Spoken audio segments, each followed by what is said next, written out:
Hello everyone, it's Tommy Oldham here. Football's biggest secret is out, yes. The National League fixtures have been released, and on today's My Take, I'm basically here just to have a look at them, in general, review them, point out a few highlights from the fixtures, plus a little bit of other stuff thrown in. But let's start by looking at last season's final table, just to familiarise yourself who's still in the league and who finished where. So we start our season on the 5th of August away at Southend United, a team we're very familiar with, not just from last year but in our EFL days. Southend at the moment, as I said in my video last year, are having problems and have come under a transfer embargo. By all accounts, players are not training and they're struggling to put a squad together, so in an unnasty way it could be a good time to play them. Our first home game the following Saturday will be Aldershot at home, who I expect to be improved compared to what they were last season. We then have Halifax as our first midweek game at home, followed by two back-to-back away games. Chesterfield, who are expected to be up there.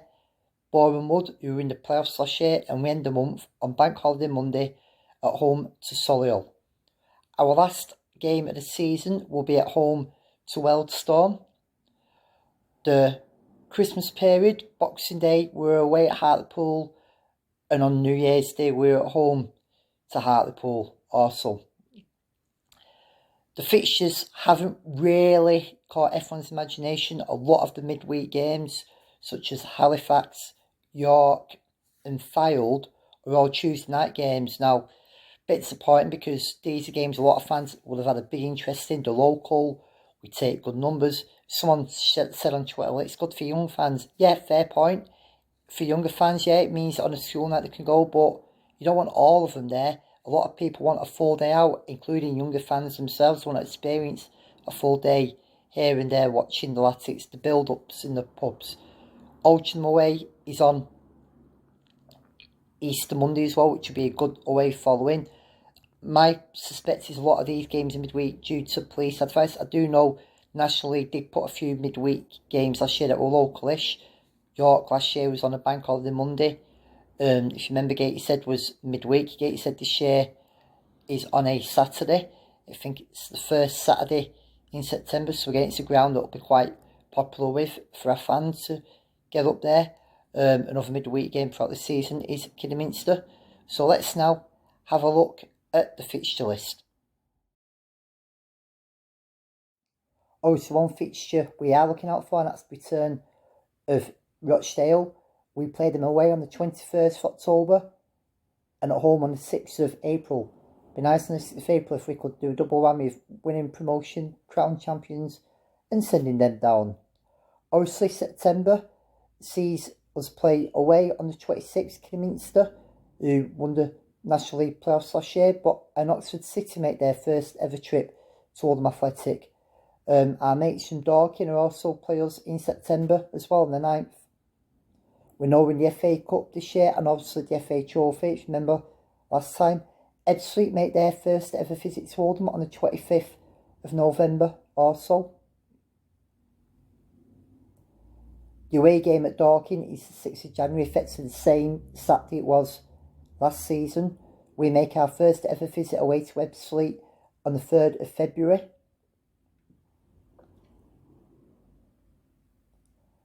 And obviously, our last away game this season is Oxford City, which could be scrambled for tickets. I mentioned about Oldham away being on the 1st of April, which is Easter Monday.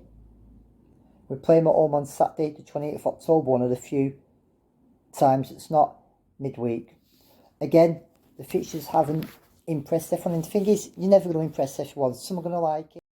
Another thing about the fixtures to me is the season finishes in April again. The season seems to be getting shorter year by year, and it's like they're trying to rush the fixtures in. I understand because of the World Cup in Qatar, a good explanation, although I felt non-league missed an opportunity to exploit that cash and get more fans through the turnstiles. Obviously, we had quite a few games called off, but obviously the COVID season is but at the moment there isn't. I know there's the Euros next year, but that shouldn't affect us that much. It's just like they're trying to squeeze it in. I can imagine more Tuesday night games. Don't get me wrong, I do like some midweek games, but then extra Saturdays cover the midweek games we wanted. But then I understand last year there was a lot of teams further down the non-league that had postponements because of bad weather. But in the day, it's down to CFA's luck and schedule. Football's always been a August to May season. To be fair, that's how it should remain, in my opinion. Some won't like it, and that's just the way the world. Although it does feel this year specifically, we have been penalised for our potential good away support. And what makes me think is, well, these clubs are in this league to win promotion. If they cannot accommodate our away support, what they're going to be like if they get into League Two? When not just us, if say Bradford is still down there, or as we've seen in recent years, better supported clubs are in that division. It does make you wonder at times. Obviously, I think it's a reasonable start. As I said about playing Southend now, obviously you've got to play every team at some point throughout the season, as you know. And it's one of these, you have these spells where it's good to play teams like when we beat Chesterfield last year, they're on a bit of a bad spell. But then you can play teams at the wrong time when they're on a good run of form. Another team I mentioned who's coming to Boundary Park will be Fylde on the 29th of March. That'll be their first ever visit here of the game. It should be a good, lively affair. It's great to have Paul Murray back, a fantastic player for us. I can always remember his performances in the Dowie season. Obviously, he's worked at the club before at the academy level, so it's great to see someone who's come back, who's got knowledge of the game at youth level, at professional level. He's got an affinity for the club, and he's well respected and well loved by the fans also, and he'll be a great addition to improving the academy and help developing more of these youngsters break through to the first team. Obviously, the fixtures are out. You've got to play every team at some point. I don't think it's necessarily a hard start. Obviously, we've got Chesterfield earlier on, but at the moment, I don't really see any other standout teams who are going to really, I think, potentially run away with the league. At the same time, I've not necessarily looked at who everyone's recruited. I know I've said this, I think Gateshead could be a surprise team to look out for. I think Woking will be up there. Barnet and Boreham Wood, I'm unsure. Sometimes, obviously, they've been up there the last few years, but I don't see them really going any further than what they are now. Dagenham could be one to look out for. I think Fylde, obviously, they've been heavily backed, so they're a team who I feel could cause a few surprises. I think Kidderminster will do okay. They have been at this level before. They finished the season on a good run of form. Obviously, now towards the season, I'll do a more in-depth preview and look ahead to it. Obviously, Unsworth has been heavily backed in the transfer market. Charlie Ragland did sign on Monday, literally minutes after I'd uploaded the video. I think it's a good signing. He's played at this level, he's won the league with Cheltenham, he brings experience, and I think he'll be a great recruitment, a great player within the squad as well. It strengthens our defence, makes it stronger. Obviously, looking sharp in attack. I think one thing we've got to be impressed with is the recruitment we're doing. We're looking at players, we're identifying them, and we're going all out for them. Don't get me wrong, I know in the past we've had trialists. Yanni was a trialist, there's nothing wrong with a trialist, but it's better than playing pre-season friendlies with 10 trialists trying to guess the name going, eeny, meeny, miny, mo, is it Tom, Dick or Harry that's playing? And it shows that behind the scenes getting it right with the recruitment is equally and vitally important to have the right players in the right positions within the squad. Obviously we've been linked with Dallas. I would love us to sign him. Some are still saying he's signing, others are not. If he signs, he'd be a brilliant player for the squad. Another good player who offers extra options in attack, both out wide and up front. I like the way the club isn't being held to ransom. If you don't want to play for us, so be it. But at the same time, sometimes you've got to pay just that little bit extra for a little bit of quality. If that's the difference between us getting promoted, I'm all for that.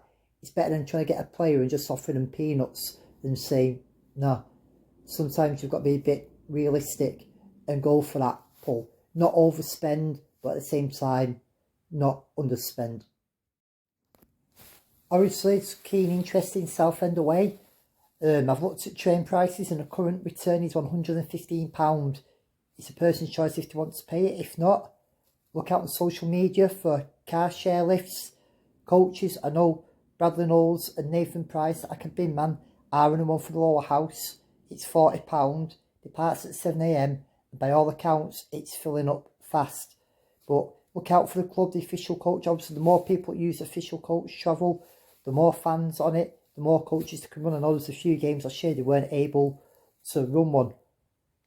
Obviously, again, ask around. I'm sure people will help people after lifts to away games.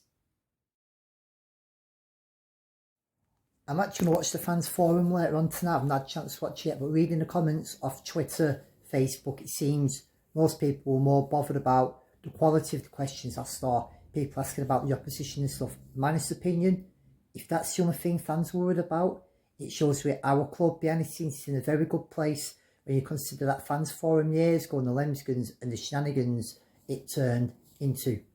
Finally, also this week, we know the new Tangerine kit will be out on Friday. I've heard different stories. Some said Tangerine with pink blue stripes. Some have shared a photo of a so-called Puma Tangerine kit on Twitter, what City have or other clubs have. Personally, just a bit of originality, a bit of character, please. That's all it'll do for me.